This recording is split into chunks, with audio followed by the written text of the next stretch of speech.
What is up, everybody? Oh my god, it's been two weeks, I think, actually, since I've done a video. Yeah, it's been long overdue. Uh, Sorry about that, I guess, for all 15 of you guys who watch right now, if you guys even watch, I don't know. But yeah, life stuff got in the way, had jury duty, um, work, and I got kind of lazy. I'm not gonna even lie to you. I got really kind of lazy, and it's kind of a shame. But you know what? I'm back into it. I'm doing this right now. I'm in the groove. I feel it. I feel it. I'm in the mode. Yeah, and you know what? And I decided to come on here and do a little commentary video for everybody here. But as we're looking here, we have in the background playing with us some Destiny Clash multiplayer gameplay. It's gonna be on the map Firebase Alpha Delta Omega Bravo Charlie, something like that. And the guns I'm going to be using the Monte Carlo, which I had recently acquired in the raid. And let me just say, right off the bat, that this gun is pretty damn dope. I'm not a fan of its what am I looking for? Melee ability thing that I'm not, because when you're playing PvE, it's not really such a big deal, but for PvP, it's actually quite useful. But it'd probably be more useful if you're playing with like a hunter class or something like that. But because they're cheap. I'm kidding. What was I saying? Yeah, you know what? I can't even say they're cheap. There's so many things with each character that are cheap. Like, for instance, my Titan Shoulder Bash, which I love to death, but people hate, and I can understand why, because I'm too good with it. That, and it's just really crappy to get hit by. It's like getting hit by a freight train. But yeah, so that's the stuff that's going to be going on in the background there, so I hope you guys enjoy that. But the topic for this video is because, now I mentioned I had jury duty earlier this week, and this was my first time ever experiencing jury duty. It was actually better than I thought it would be, shocking enough, probably because, I don't know how best to describe it. It was just entertaining to see how the real court system worked. It's not like TV. Like, oh my god, it is so much more boring, but it's still interesting enough to watch.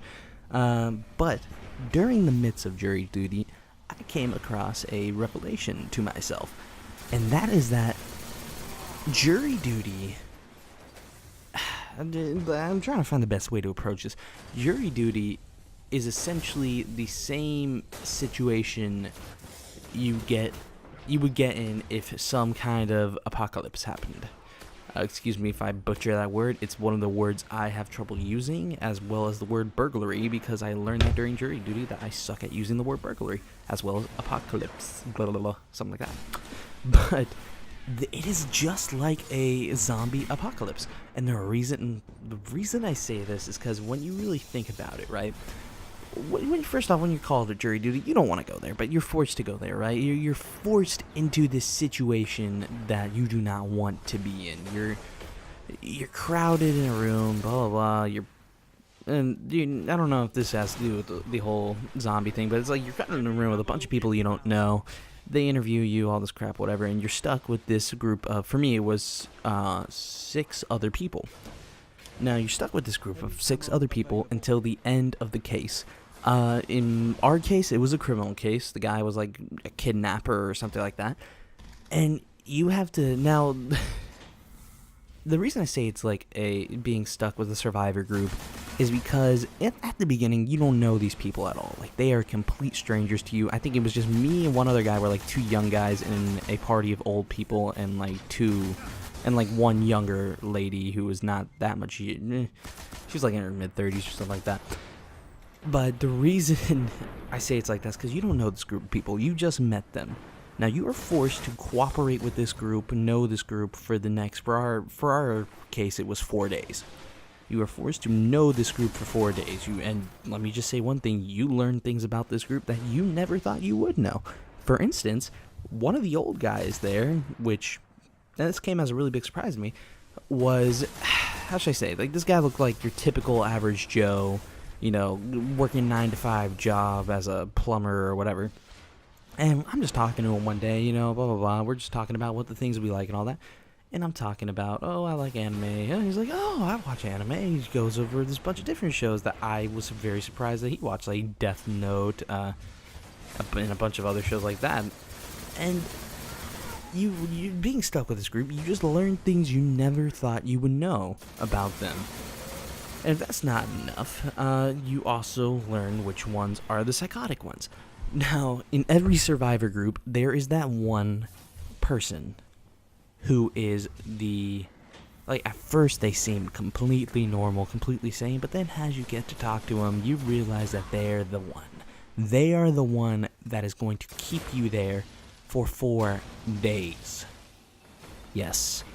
Now, the reason we came to know that this lady was the one is because she was the one that, like, at first she was just, like, quiet or whatever, but then as the case began going, she was the one who wanted to get in everybody's business. Like, this chick wanted to know every aspect of this person's life. Was it raining outside when the kidnapping happened? Did they happen to, ooh, I just wrecked that guy. Did they happen to, I don't know, eat a peanut butter jelly sandwich earlier that day? They wanted to know everything. And they were the crazy one, because I was stuck with them for 4 days, and all she would talk about is her cat. I don't know where I'm even going with this anymore. I'm just on a random tangent.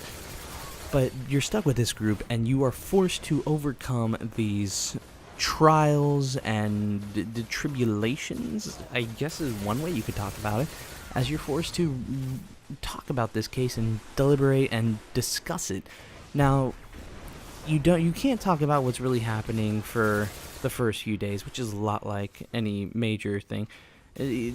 Like in a zombie apocalypse, you don't know what's going on, so you just kind of keep quiet about it. You're just like, oh, you know, stuff's going bad, people are dying, and then the 4th day you're like, shit, it's zombies. Holy crap, we're fucked. But yes, see, again, random tangent. I've lost my train of thought. Not that I had a train of thought, it just ran off the rails. I don't know anymore. But it's early in the morning. What was I even going about? I was talking about how they were. Oh, come on, get that guy, get that, shoot him, whatever.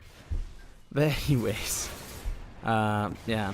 So she was the crazy one. We would have had this case done if it was not for this lady, like, right out the bat. Like, everybody else was dead set, like, oh, we're ready for this, we're good to go. Her, though, I believe the guy's innocent. Like, literally, I had to argue with this chick for 4 hours to finally convince her that the guy was guilty. But basically, it's like a zombie apocalypse because, one, you're stuck with a group of survivors. You're stuck with this jury that you don't know anything about. You learn about them. You learn that there's the crazy one. You learn that you have to go through these trials and tribulations. And you learn that during the trials and tribulations, you yell at the crazy one, like I yelled at the crazy one. I regret it now. It may have been a dick move. If I didn't yell at her, though, we would have been there another 10 hours. So, yeah.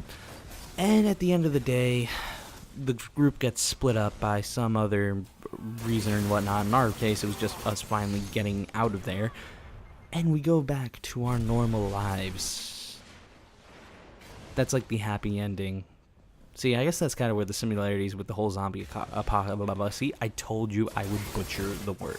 Apocalypse.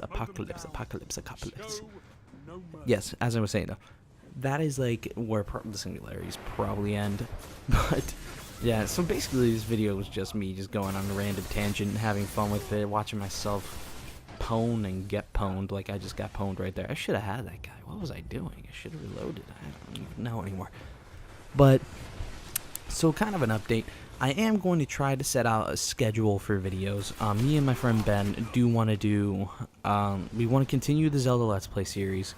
We want to put content out on a steady pace, and we also want to extend an invitation to any other smaller YouTube channels that are out there that if you guys want to get together and do any collaboration videos or anything like that, please let me know. Like, we need to grow our fan base. I want to grow our fan base.